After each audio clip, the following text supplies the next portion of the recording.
Assalamualaikum warahmatullahi wabarakatuh dan selamat sejahtera.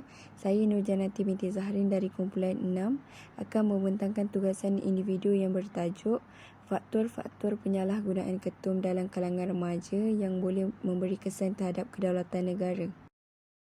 Berikut merupakan isi kandungan yang saya akan bentang pada hari ini.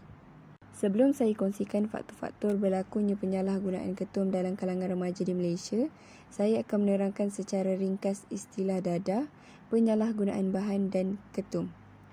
Dadah adalah sejenis bahan kimia tiruan atau asli yang dimasukkan ke dalam badan secara dihidu, dihisap atau dimakan dan boleh mengubah fungsi tubuh badan, merangkumi fizikal dan mental. Penyalahgunaan bahan pula bermaksud pengambilan sebarang bahan untuk kegunaan yang menyimpang daripada kegunaan asal bahan yang dibenarkan dalam perubatan. Dalam pembentangan ini, penyalahgunaan yang dimasukkan ialah penyalahgunaan air ketum. Nama saintifik ketum adalah Mitragina speciosa dan mengandungi bahan aktif mitragainin iaitu sejenis alkaloid psikoaktif. Mitragainin dikawal di bawah Akta Racun 1952. Daun ketum telah lama digunakan dalam perubatan tradisional bagi mengubati pelbagai jenis penyakit seperti sakit belakang, demam, batuk dan penyakit cacing. Selain itu, ketum juga digunakan untuk menambahkan tenaga bekerja dan sebagai penawar diabetes dan darah tinggi. Namun, penggunaan ketum kian dilupakan disebabkan perubatan moden yang menjadi pengganti. Kini, penggunaan ketum mula timbul kembali, tetapi ia lebih sinonim dikaitkan dengan isu ketagihan dan penyalahgunaan. Kebanyakan golongan belia yang terlibat dengan aktiviti penyalahgunaan ini telah mencampurkan air ketum dengan pelbagai jenis bahan lain untuk mendapatkan kesan hayal.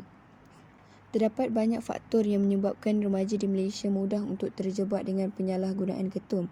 Yang pertama, tekanan daripada masalah yang dihadapi oleh remaja.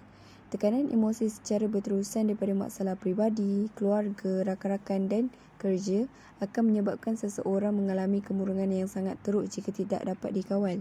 Apabila seseorang tidak mampu untuk menyelesaikan masalah dalam jangka masa yang panjang, mereka akan mengambil jalan mudah dengan mengambil ketum untuk melupakan masalah yang mereka sedang hadapi.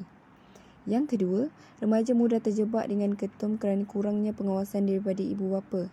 Segelintir ibu bapa yang kurang prihatin terhadap anak-anak menyebabkan remaja kini terjerumus ke kancah penagihan dadah. Hal ini memang tidak dapat dinafikan, terutamanya dalam era mengejar kemewahan dan kesenangan hidup pada hari ini.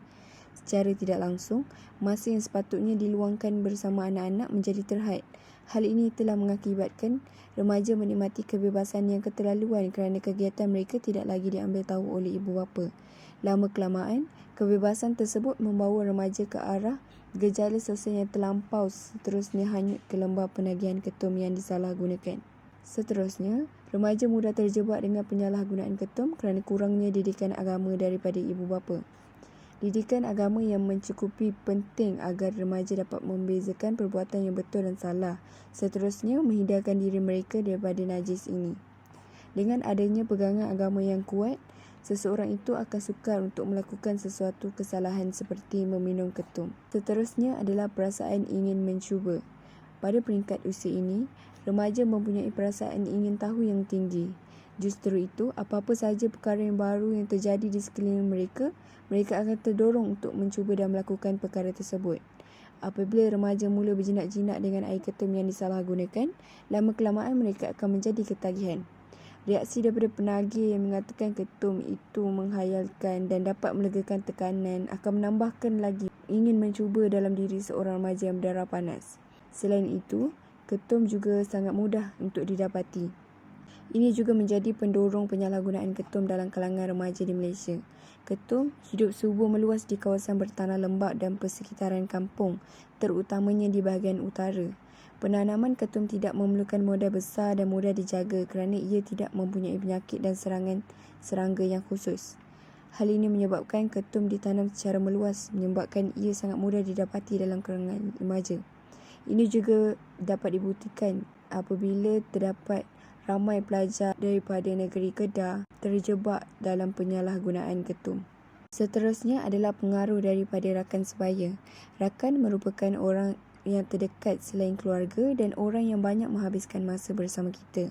Oleh sebab itu, remaja akan mengikut dan melakukan perkara yang dilakukan oleh rakan mereka tanpa menyedari kelakuan seperti meminum ketum tanpa tujuan yang benar adalah satu kesalahan.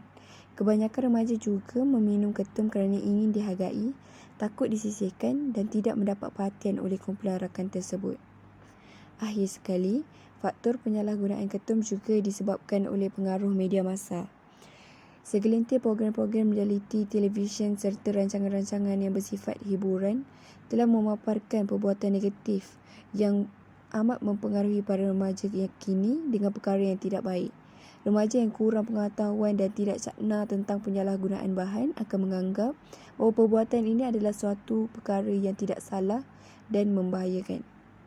Ini adalah beberapa berita yang mempamerkan remaja yang terlibat dengan penyalahgunaan ketum disebabkan pelbagai faktor yang saya bentangkan sebentar tadi. Sebagai rumusan, kegiatan tingkah laku salah guna bahan dalam kalangan remaja boleh dipengaruhi oleh faktor diri sendiri, rakan sebaya, ibu bapa dan persekitaran. Justru itu, aspek pencegahan dalam penyalahgunaan ketum melalui pendidikan di sekolah-sekolah dan di media arus perdana harus dipergiatkan bagi membanteras penyalahgunaan dan penagihan ketum.